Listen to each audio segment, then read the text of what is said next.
Assalamualaikum warahmatullahi wabarakatuh. Salam satu Malaysia, salam perpaduan. Kesempatan nak menjawab beberapa isu yang dibangkitkan hari ini. Hari ini ada satu laporan dibuat tuan-tuan laporan ni dibuat oleh seorang bernama Aizat Fikri Datuk Nasir Dia kata dia ni ahli UMNO Saya nak beritahu bahawa dia tidak ada sebarang jawatan dalam UMNO di UMNO bahagian Kuala Nerus. Sebenarnya dia ni hanya anak ketua UMNO bahagian dulu. Datuk Nasir ni bapak dia memang anak ketua bahagian tapi dia ni bukan AJK bahagian ke AJK pemuda ke, tidak ada jawatan dalam bahagian. So local standby dia untuk membuat laporan kepada ROS pun dengan mudah dapat dicabar sebab dia pun bukan saya ikut kawan-kawan yang berada di Kuala Nerus. Tuan-tuan dengar apa kenyataan yang dikeluarkan oleh saudara Aizat ni okey. Pelanggaran perlembagaan UMNO dia kata semasa perhimpunan PAU baru-baru ni 2020. Dia kata tindakan kita apa yang kita bangkitkan adalah ialah perlembagaan melanggar perlembagaan UMNO. Jawatan Presiden dan Timbalan Presiden tidak dipertandingkan. Yang mengikut perlembagaan UMNO mestilah dilakukan sekurang-kurangnya 3 tahun, dalam masa 3 tahun sekali. So kita telah meminda benda itu. Dan usul yang telah diluluskan dalam PAU baru-baru ini adalah katanya usul pindaan terhadap ucapan dasar Presiden. Yang kita kira tak betul lah. Okey, ini satu saya punya jawapan yang pertama. Dia ni mungkin dah ketinggalan bas Pemilihan UMNO bukan lagi 3 tahun sekali Pemilihan UMNO ialah dalam tempoh 6 bulan selepas pilihan raya umum di peringkat persekutuan. Kalau tempoh penggal contohnya kita dah buat pilihan raya pada 19 November 2022, 2023, 2024, 2025, 2026, 2027. Kalau misalnya November 2027 baru kita buat pilihan raya lagi sekali, maknanya tempoh tu dia jadi dalam tempoh 6 bulan selepas pilihan raya 2027. Dia sudah jadi 5 tahun 6 bulan. Jadi bukan 3 tahun sekali seperti mana yang Aizat ni cakap. Okey. Lagi apa dia cakap? Pindaan ni dia mesti satu subjek yang sama dengan usul asal. Yang mana usul pindaan, usul tidak dipertandingan ni tidak dibawa pun. Di peringkat bawahan, di peringkat cawangan, di peringkat bahagian tak dibawa. Dan dia tidak menghantar notis 14 hari tu, tak ada. 14 hari kalau usul MKT. Okey, inilah satu benda yang diorang ni betul-betul blur Kenapa saya kata blur tuan-tuan Sebabnya tidak ada sebarang usul sebenarnya tuan-tuan. Tidak ada sebarang usul yang dibawa di peringkat bahagian cawangan. Memang tak ada. Sebabnya apa tuan-tuan? Sebab ianya adalah merupakan ucapan dasar Presiden. Ucapan dasar Presiden memang tak pernah dibawa ke peringkat cawangan, peringkat bahagian dan tak pernah dibincangkan dalam mesyuarat Majlis Kerja Tertinggi UMNO. Itu adalah ucapan dasar Presiden. So dalam membahaskan, tahun ni tak ada usul apa-apa. Cuma dalam membahaskan ucapan dasar Presiden, nak menerima ucapan dasar Presiden itu, jurucakap daripada Negeri Sembilan, Saudara Syukri telah pun meminda dengan menambah satu daripada apa yang nak dibahaskan oleh perwakilan, iaitu supaya jawatan Presiden dan jawatan Timbalan Presiden tidak dipertandingkan. Maknanya tuan-tuan, kita nak pindah perlembagaan. Nak pindah perlembagaan memang kita kena bawa usul ni daripada cawangan pergi ke bahagian kena notis 14 hari untuk masukkan usul ni. Tetapi apa yang dibincangkan ini, yang dimasukkan dalam usul tambah perkara yang ditambah dalam membahaskan ucapan dasar Presiden, ianya bukan sebahagian daripada usul yang sepatutnya dibawa 14 hari sebelum. Sebab ucapan dasar Presiden tak pernah pun dibentangkan terlebih dahulu. Hari tak ada. Dalam UMNO ni dia ada juga satu clause. You boleh masukkan usul pada hari persidangan. Tapi dengan dua syarat. Pertama, MKT mesti menerangkan usul tersebut kepada para perwakilan. Tak berlaku. MKT tak terangkan langsung. Yang kedua adalah usul tu mestilah public. Okey, dia cakap MKT tak terangkan usul. Dia boleh bawa dalam MKT, tapi maknanya dia mengesahkan bahawa memang boleh tambah. Boleh tambah tu dengan syarat MKT kena bentang. Saya nak beritahu, ucapan dasar Presiden itu berlaku selepas mesyuarat. 1 hari sebelum ucapan dasar Presiden akan ada mesyuarat MKT. MKT pun tak pernah bincang untuk bak kata orang tu mengusulkan supaya jawatan Presiden dan timbalan tidak dipertandingkan. Tetapi kena faham bahawa kuasa nak mencadangkan apa-apa saja untuk diambil keputusan boleh dilakukan. Boleh dilakukan di dalam ucapan pencadang. Saya ambil contoh lah satu tuan-tuan. Yang hari ini buat puak-puak Perikatan Nasional. Yang diorang ni asyik melalak kata Presiden berjanji no Anwar, no DAP, no Bersatu. Tapi dia tak sebutlah no Bersatu tu. Saya nak beritahu saudara, ini pun tak pernah dibawa dalam usul di peringkat bahagian cawangan ataupun di dalam mesyuarat Presiden untuk meyakinkan para perwakilan bahawa kita tak ada niat nak kerjasama dengan Anwar ni pada ketika itu. Maka Presiden memasukkan perkara itu di dalam ucapan dasar dia. Tak ada pun dibentangkan ke dalam mesyuarat Majlis Tertinggi dan sebagainya. Jadi bila ianya dibentangkan oleh Presiden dalam ucapan dasar dia, dibahaskan oleh para perwakilan dan diluluskan, maka ianya menjadi keputusan parti, tuan-tuan. Ini kita kena faham. Budak ni dia ahli UMNO pun tidak. Bapak dia betul, bapak dia bekas ketua bahagian. Tapi sama ada dia masuk UMNO ke tidak, daripada maklumat yang saya terima, dia bukan. Usul ni tak public interest. Usul ni saya kira usul ni menguntungkan hanya 2 orang. So sebab itulah pada hari ini kita bawa kepada ROS kerana kita rasa memang apa yang diputuskan PAU ketetapan parti betul. Tetapi apabila ia bercanggah dengan perlembagaan parti, ia tidak boleh diguna pakai. Okey, ini tafsiran puak-puak Perikatan Nasional lah, tuan-tuan. Dia kata pertama sekali, kalau nak tambah ni boleh, tapi kena bawa pergi MKT. Yang kedua, untuk usul lain betul kena bawa pergi MKT. Tetapi untuk ucapan dasar Presiden, saudara tak perlu. Tidak ada clause mana-mana macam nak menghalalkan supaya tidak ada kerjasama dengan Anwar, dengan DAP, dengan Bersatu dalam berhadapan dengan pilihan raya umum yang ke-15. Tidak ada. Tidak ada, tuan-tuan.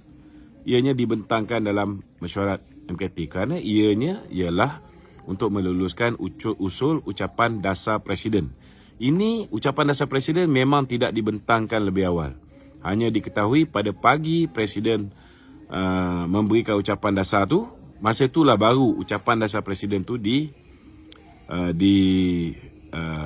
diedarkan buku dia. Dan kedua, dia kata kita hanya boleh buat pindaan ini sekiranya ianya public interest. Saya nak beritahu, ini UMNO tau. Ini bukan public interest. So, ianya berkaitan dengan UMNO interest. Siapa kata ini bukan berkaitan dengan UMNO interest? Saya nak beritahu dengan tuan-tuan, kalau berlaku pemilihan, saya secara peribadi merasakan pemilihan perlu diadakan. Tetapi pendapat 140 orang ketua bahagian ni pun munasabah. Kerana dia tahu bahawa hari ini Perikatan Nasional dan sekutu-sekutu mereka, proksi-proksi mereka di dalam UMNO ini, pengurusi Barisan Nasional tu. Bukan Presiden UMNO pun, tetapi by convention, pengurusi Barisan Nasional, Presiden UMNO adalah pengurusi Barisan Nasional. Dan pengurusi Barisan Nasional ni, saudara, sudah pun diberi mandat oleh setiap ahli-ahli parlimen yang nak jadi calon parlimen, sudah diberi mandat oleh mereka-mereka ni, kan? Maknanya 30 orang ahli parlimen BN sekarang ni, dah beri mandat terdahulu kepada ketua parti iaitu pengurusi Barisan Nasional untuk membuat perbincangan dan membuat keputusan. Dan dengan membentuk kerajaan. Jadi saya nak beritahu dengan tuan-tuan, saudara, ini menyebabkan bahawa mereka ni sanggup buat apa saja demi untuk menukar Presiden UMNO, dengan harapan bila berjaya tukar Presiden UMNO, mereka boleh bila berjaya tukar Presiden UMNO, mereka boleh tukar kerajaan. Dia boleh turunkan Anwar Ibrahim sebagai Perdana Menteri, dia boleh tukar kerajaan di peringkat persekutuan. Ini saja saudara. Ini saja sejarah yang menyebabkan mereka sanggup melabur duit berjuta ringgit semata-mata nak beli jawatan ni. Jadi kalaulah kita dah tengok macam mana Perikatan Nasional membelanjakan berbilion ringgit untuk membeli pengundi ni, tuan-tuan, berjuta orang yang dibeli oleh Perikatan Nasional. Kalau setakat 160 perwakilan ni, saudara, kalau dia bagi seorang 1,000 pun, tak habis duit dia orang. Jawatan Presiden UMNO itu akan dilelong kepada the highest bidder.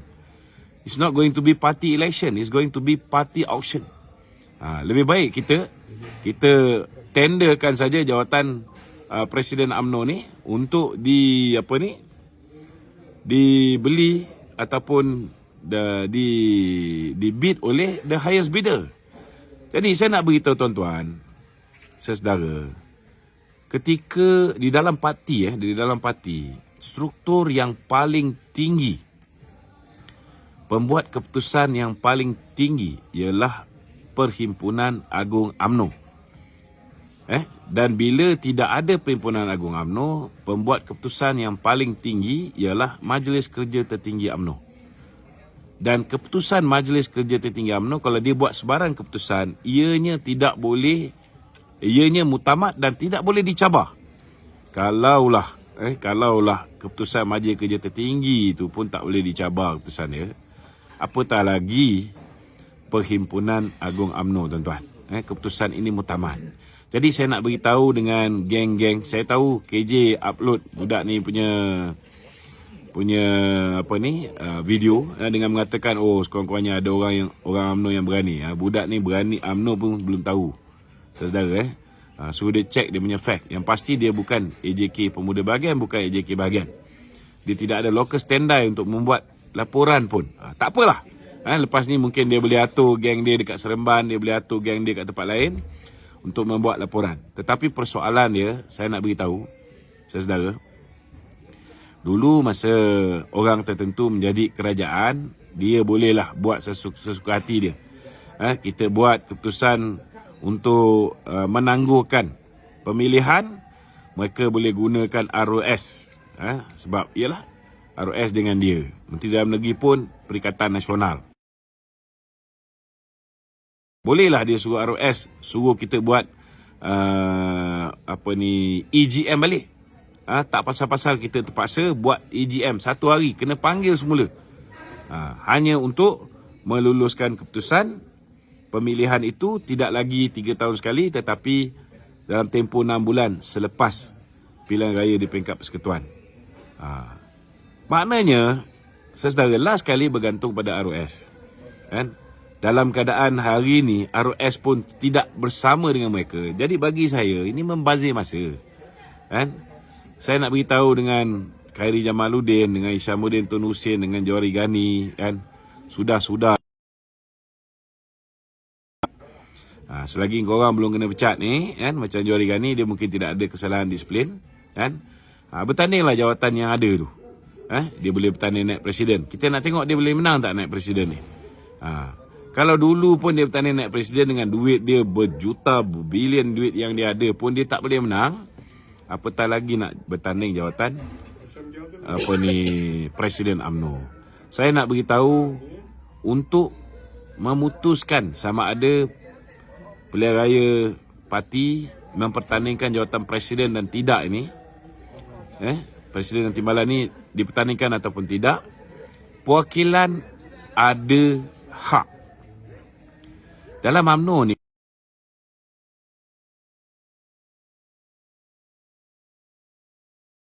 MKT ni dari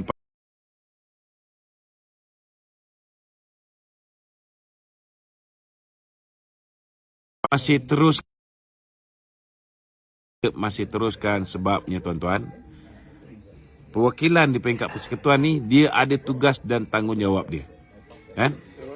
Kalau nak ikutkan, pemilihan MKT dengan Presiden UMNO, Timbalan dan Naib pun dibuat di peringkat bahagian. Kalaulah mereka ni yang paling berkuasa, maknanya persidangan perwakilan di peringkat bahagian yang paling berkuasa, maka kita boleh berhentikan daripada mengadakan Perhimpunan Agung UMNO tahunan. Tetapi di dalam perlembagaan, kena tahu bahawa Perhimpunan Agung tahunan adalah tempat membuat keputusan yang paling tinggi dalam parti. Lebih tinggi daripada Majlis Kerja Tertinggi UMNO. Kalau keputusan tu dibuat oleh Perhimpunan Agung UMNO, ianya tidak boleh Majlis Kerja Tertinggi. Ini kita kena faham, kecuali kalau ada perkara-perkara yang mendesak, bila MKT buat keputusan, ia lagi Perhimpunan Agung di peringkat persekutuan.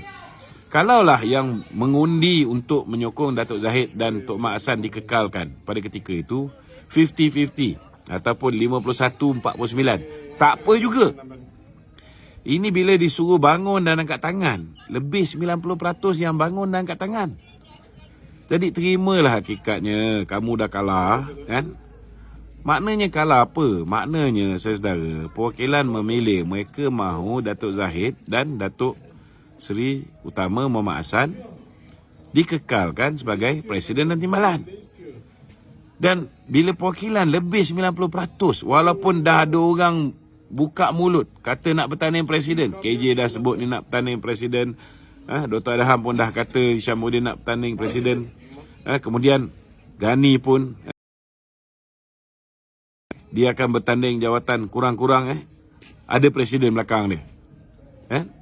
Tuan-tuan, maknanya saudara, calon-calon yang nak menentang Datuk Zahid, nak menentang Tok Mak Hassan ni pun tak diterima oleh perwakilan. Tak diterima oleh akar umbi yang datang daripada setiap bahagian dan berhimpun di Kuala Lumpur. Jadi apa masalahnya lagi? Terimalah hakikat tu. Assalamualaikum warahmatullahi wabarakatuh.